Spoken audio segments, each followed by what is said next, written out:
हाय friends, मैं हूं Shipra. Welcome to my YouTube channel. कैसे हैं आप सभी लोग भाई? आज थोड़ा मेरा गला बैठा हुआ है, शायद आप लोगों को आवाज क्लियर ना है, बट फिर भी आज मैं एक नई इन्फॉर्मेशन लेके आई हूं जिसमें शायद कुछ लोगों को तो ये अपडेट पता ही होगा कि ट्रम्प जो है हमारे, उन्होंने 5% टैक्स लगा दिया है। अगर कोई भी इंडियन या फिर कोई भी अदर कंट्री का पर्सन अगर किसी भी कंट्री में यूएसए से पैसा भेजता है तो 5% टैक्स आपको देना पड़ेगा। तो ये एक बिल आया है अभी, इसी के बारे में आज हम सबसे पहले डिस्कस करेंगे। तो डिस्कस करने में मैं आपको सारी चीजें बताऊंगी। सबसे पहले आप मेरे चैनल को सब्सक्राइब करो, लाइक करो और अंत तक वीडियो को देखना अगर आपको ये इन्फॉर्मेशन चाहिए तो बात ऐसी है कि जैसे हम लोग इंडिया में पैसे भेजते थे, क्योंकि हम यूएसए में कमा रहे हैं डॉलर्स में, तो ऑब्वियसली सी बात है सारा पैसा तो खर्च नहीं हो जाता ना अमेरिका में। तो हम लोग कोशिश करते हैं कि कुछ पैसा हम लोग होम लोन में या फिर इंडिया में या फिर एजुकेशन के लिए या परिवार की हेल्प करने के लिए या कुछ गिफ्ट्स देने के लिए हर कोई इंसान यहाँ पे पर्सन अदर कंट्री में पैसा भेजता ही है। तो उसी के ऊपर ट्रम्प जी जो है हमारे, उन्होंने 5% का टैक्स लगा दिया है। उसमें भी उनका रीजन क्या है, क्यों उन्होंने ऐसा किया है, वो आज मैं आपसे डिस्कस करूंगी। कि आप लोगों को पता है ट्रम्प सरकार जो है वो अमेरिका की इकोनॉमी को बहुत ज्यादा बढ़ाना चाहते हैं। तो उनको पता है ये बात कि यहाँ पे जितने भी इंडियंस हैं या अदर कंट्री के लोग हैं वो लोग पैसा ट्रांसफर कर रहे हैं। तो जितनी भी आपकी एप्लीकेशंस हैं, जितनी भी, जैसे कि रेमिटली हो गई या फिर जो भी एप्लीकेशन जो आप लोग यूज करते हो अदर कंट्री में पैसा भेजने के लिए, वो ही आपकी जो एप्लीकेशंस है वो 5% टैक्स आपका काटेंगी। एग्जाम्पल, अगर आप $100 भेजते हो इंडिया या फिर अदर कंट्रीज में तो आपका $5 टैक्स लगेगा। अगर आप $1000 भेजते हो तो $50 टैक्स लगेगा। ऐसे ही आप जोड़ते जाओ, जितना आप भेजोगे उस पर 5% आपका टैक्स लगेगा। ऐसा क्यों हुआ? ट्रम्प सरकार जो है उन्होंने पिछले ईयर देखा, 2023 का उन्होंने डेटा निकाला। उसमें उन्होंने देखा कि अदर कंट्रीज के जो लोग हैं 23 बिलियन उन लोगों ने अदर कंट्रीज में यहाँ का पैसा ट्रांसफर किया है। और उस पे अगर वो देखते हैं कि अगर अब दोबारा 23 बिलियन का ट्रांसफर होता है तो अगर वो टैक्स लगाएंगे तो 1 बिलियन से भी ज्यादा टैक्स हमारे जो भी इंडियंस है या अदर कंट्रीज के लोग हैं उन्हें देना पड़ेगा। तो इसमें फायदा किसका हुआ? यूएसए गवर्नमेंट का। इकोनॉमी बढ़ेगी, क्योंकि वो जो पैसा टैक्स का है वो जो यूएसए गवर्नमेंट है वो अपनी ही इकोनॉमी में या फिर जो भी यहाँ पे प्रॉब्लम्स चल रही हैं, जिस भी चीज के लिए वो लोग गवर्नमेंट की तरफ से लगा सकते हैं उस पैसे के लिए। तो देखो इसमें ड्रॉबैक क्या है। जितने भी अदर कंट्रीज के लोग हैं ना, जैसे कि मैं भी हूं या फिर कोई भी यहाँ पे जिनके पास ग्रीन कार्ड भी है, उन लोगों के लिए भी बात कर रही हूँ। जो भी यूएस सिटीजनशिप जिनके पास नहीं है उन लोगों को 5% टैक्स देना ही पड़ेगा।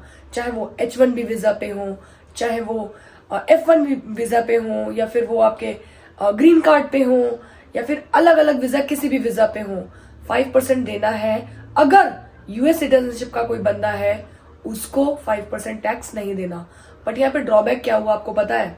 हम लोग कुछ भी सामान खरीदते हैं ना, उस पे ऑलरेडी टैक्स लग के हमें मिलता है। तो और अगर हमें सैलरी भी आती है तो भी तगड़ा टैक्स जा रहा है हमारा।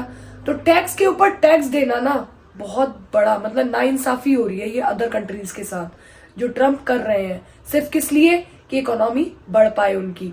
अब इससे क्या होगा? जैसे कि रेमिटली एप्लीकेशन है, वो ही लोग आपका 5% टैक्स काट के रख लेंगे। उसमें से क्या होगा, हो सकता है इन फ्यूचर में ऐसा भी हो सकता है कि अगर मैं इंडिया की बात करूं तो डॉलर्स जो रुपीज होंगे ना वो और हमारा कम होता जाएगा। तो इससे क्या होगा कि हमारे इंडियंस को इफेक्ट तो ऑब्वियसली सी बात है पड़ेगा, क्योंकि जो इंसान पहले $100 भेज रहा था वो आज भी $100 भेजेगा, लेकिन जो टैक्स है वो 105 के हिसाब से भेजेगा, क्योंकि $5 जो है वो उसका टैक्स में जा रहा है। तो 105 भेजेगा। अगर 1000 भेज रहा है तो $1050 वो भेजेगा। हो सकता है ड्रॉबैक ये भी हो कि लोग इलीगल तरीके से पैसा भेजें, क्योंकि इंडिया में पैसा या फिर कोई भी स्टेट में अलग अलग कंट्री में पैसा भेजना पड़ता ही है। अभी तक का जो देखा गया है कि सबसे ज्यादा पैसा कहाँ भेजा जा रहा है वो है आपका इंडियन और मैक्सिको। तो मैक्सिको और इंडिया दो ऐसी कंट्रीज है जहां पे बहुत ज्यादा पैसा भेजा जा रहा है और लोग भी यहाँ पे बहुत ज्यादा इन्हीं कंट्रीज के काम कर रहे हैं।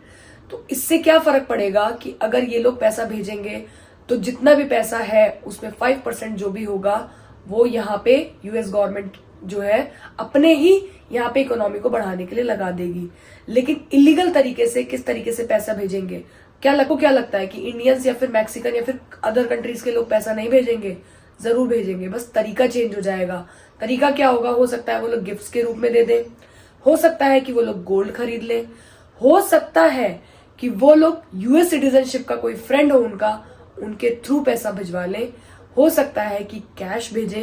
ये भी तरीके हैं कि वो ये तरीका यूज करेंगे।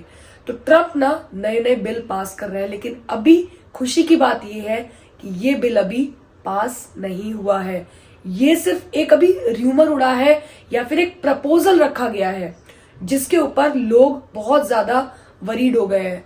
तो you don't have to worry, because अभी ये प्रपोजल पास नहीं हुआ है, बिल पास नहीं हुआ है, लेकिन हाँ चांसेस है बिल पास होने के।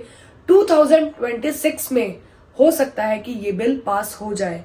तो उससे पहले जितने भी लोग हैं, मैं यही कहूंगी कि अपना जो भी आपका कार्यक्रम है पैसे भेजने का, उसको वाइंड अप कर दो या फिर अलग तरीके से चीजों को आप मैनेज करो, ताकि 2026 में आपको वो प्रॉब्लम ना आए।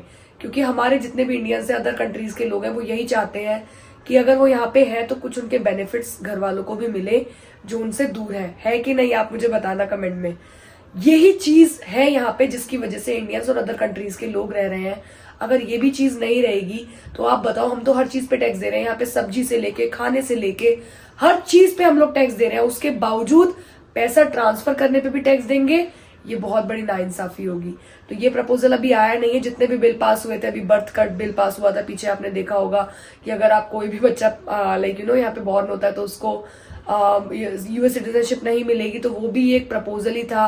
एलियन एक्ट जो था वो भी एक प्रपोजल ही था, बिल पास नहीं हुआ है। तो डरने वाली कोई बात नहीं है, बट ये इन्फॉर्मेशन मैंने आप लोगों को इसलिए दी ताकि आप लोग सतर्क हो जाओ, आप लोग रेडी हो जाओ कि अगर ऐसा होता है तो आप लोग उस केस में क्या करोगे। तो आज का ये नया अपडेट था जिसके बारे में मैंने आपको बताया। Thank you so much video अंत तक देखने के लिए, थैंक यू सो मच इतना सपोर्ट करने के लिए। तबीयत थोड़ी ठीक नहीं है तो प्लीज सपोर्ट करो, लाइक करना और अंत तक वीडियो देखने के लिए बहुत बहुत धन्यवाद। कल एक नए व्लॉग में आऊंगी, नई वीडियो लेके आऊंगी, लाइक जरूर करना। बाय।